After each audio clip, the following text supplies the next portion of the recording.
ensemble au temple. À l'heure de la prière, c'était la 9e heure. Il y avait un homme boiteux de naissance qu'on portait et qu'on plaçait tous les jours à la porte du temple appelé la Belle pour qu'il demande l'aumône à ceux qui entraient dans le temple. Cet homme, voyant Pierre et Jean qui allaient y entrer, leur demanda l'aumône. Pierre, de même que Jean, fixa les yeux sur lui et dit « Regarde-nous !» Et il les regardait attentivement, s'attendant à recevoir de quelque chose. Alors Pierre lui dit « Je n'ai ni argent ni or, mais ce que j'ai, je te le donne. Au nom de Jésus-Christ de Nazareth, lève-toi et marche !» Et le prenant par la main droite, il le fit lever. Au même instant, ses pieds et ses chevilles devinrent fermes d'un saut. Il fut debout et il se mit à marcher. Il entra avec eux dans le temple marchant, sautant et louant Dieu. Tout le monde le vit marchant et louant Dieu.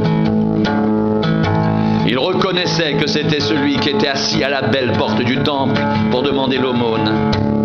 Et ils furent remplis d'étonnement et de surprise au sujet de ce qui lui était arrivé. Comme ils ne quittaient pas Pierre et Jean, tout le peuple, étonné, accourut vers eux au portique, dit de Salomon. Pierre, voyant cela, dit au peuple, « Hommes israélites, pourquoi vous étonnez-vous de cela? Pourquoi avez-vous les regards fixés sur nous, comme si c'était par notre propre puissance ou par notre propre piété que nous avons fait marcher cet homme? Le Dieu d'Abraham, d'Isaac et de Jacob, le Dieu de nos pères a glorifié son serviteur Jésus, que vous avez livré et renié devant Pilate, qui était d'avis qu'on le relâche, et vous avez renié le saint et le juste. Vous avez demandé qu'on vous accorde la grâce d'un meurtrier. Vous avez fait mourir le prince de la vie, que Dieu a ressuscité des morts. Nous en sommes témoins. C'est par la foi en son nom que son nom a raffermi celui que vous voyez et connaissez. C'est la foi en lui qui a donné à cet homme cette entière guérison en présence de vous tous. Et maintenant, frères, je sais que vous avez agi par ignorance, ainsi que vos chefs. Mais Dieu a accompli de la sorte ce qu'il avait annoncé d'avance par la bouche de tous ses prophètes, que son Christ devait souffrir. Repentez-vous donc et convertissez-vous pour que vos péchés soient effacés, afin que des temps de rafraîchissement viennent de la part du Seigneur, et qu'il envoie celui qui vous a été destiné, Jésus-Christ, que le ciel doit recevoir jusqu'au temps du rétablissement de toutes choses, dont Dieu a parlé anciennement par la bouche de ses saints prophètes d'autrefois. Moïse a dit, le Seigneur votre Dieu vous suscitera d'entre vos frères un prophète comme moi. Vous l'écouterez dans tout ce qu'il vous dira. Et quiconque n'écoutera pas ce prophète sera exterminé du milieu du peuple. Tous les prophètes qui ont successivement parlé depuis Samuel ont aussi annoncé ces jours-là. Vous êtes les fils des prophètes et de l'alliance que Dieu a traité avec nos pères en disant à Abraham, toutes les familles de la terre seront bénies en ta postérité. C'est à vous premièrement que Dieu, ayant suscité son serviteur, l'a envoyé pour vous bénir en détournant chacun de vous de ses iniquités.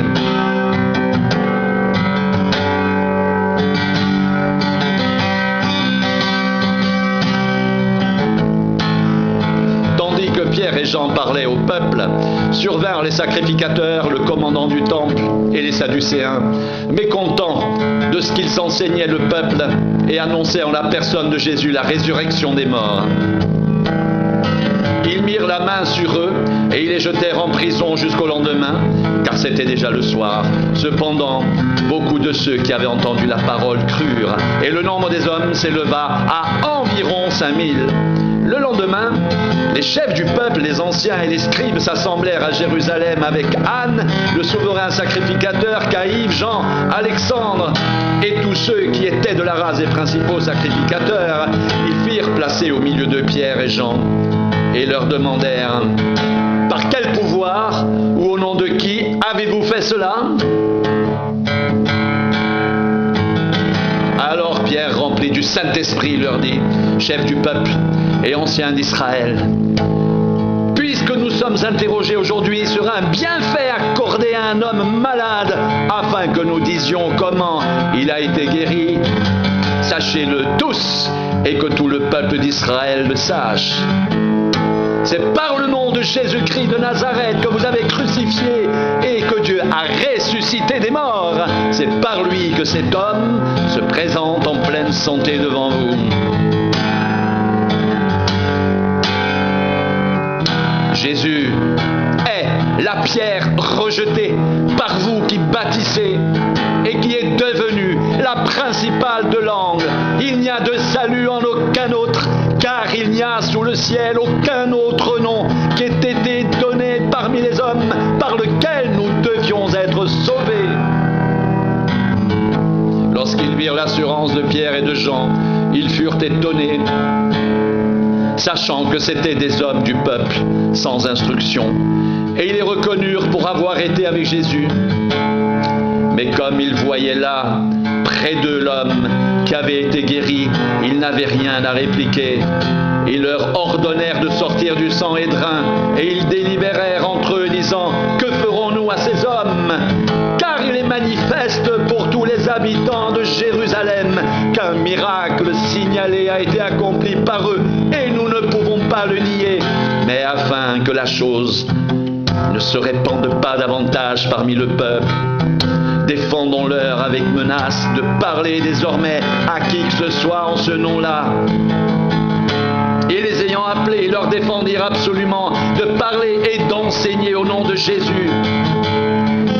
Pierre et Jean leur répondirent: jugez s'il est juste devant Dieu de vous obéir plutôt qu'à Dieu, car nous ne pouvons pas ne pas parler de ce que nous avons vu et entendu. Ils leur firent de nouvelles menaces et les relâchèrent, ne sachant comment les punir à cause du peuple, parce que tous glorifiaient Dieu de ce qui était arrivé, car l'homme qui avait été l'objet de cette guérison miraculeuse était âgé de plus de 40 ans.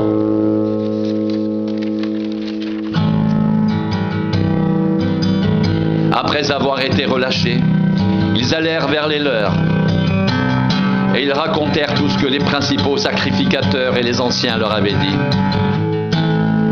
Lorsqu'ils l'eurent entendu, ils élevèrent à Dieu la voix tous ensemble et dirent: Seigneur, toi qui as fait le ciel, la terre, la mer et tout ce qui s'y trouve, c'est toi qui as dit par le Saint-Esprit, par la bouche de notre Père, ton serviteur David: pourquoi ce tumulte parmi les nations et ces vaines pensées parmi les peuples?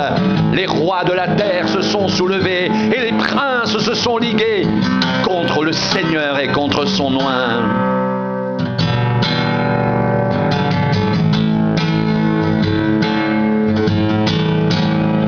En effet, contre ton saint serviteur Jésus, que tu as oint, Hérode et Ponce Pilate se sont ligués dans cette ville avec les nations et avec les peuples d'Israël pour faire tout ce que ta main et ton conseil avaient arrêté d'avance.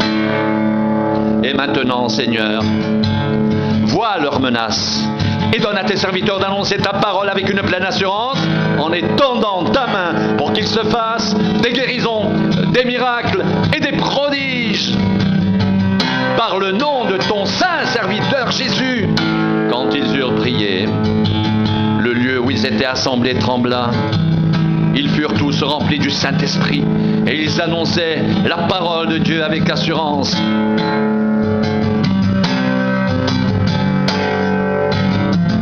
La multitude de ceux qui avaient cru n'était qu'un cœur et qu'une âme. Nul ne disait que ses biens lui appartenaient en propre, mais tout était commun entre eux. Les apôtres rendaient avec beaucoup de force témoignage de la résurrection du Seigneur Jésus, et une grande grâce reposait sur eux tous, car il n'y avait parmi eux aucun indigent.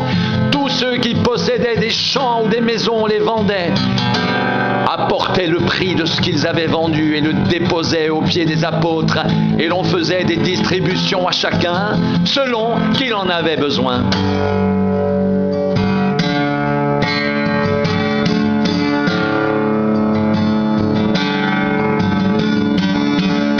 Joseph, surnommé par les apôtres Barnabas, ce qui signifie fils d'exhortation, Lévite originaire de Chypre, vendit un champ qu'il possédait, apporta l'argent et le déposa aux pieds des apôtres.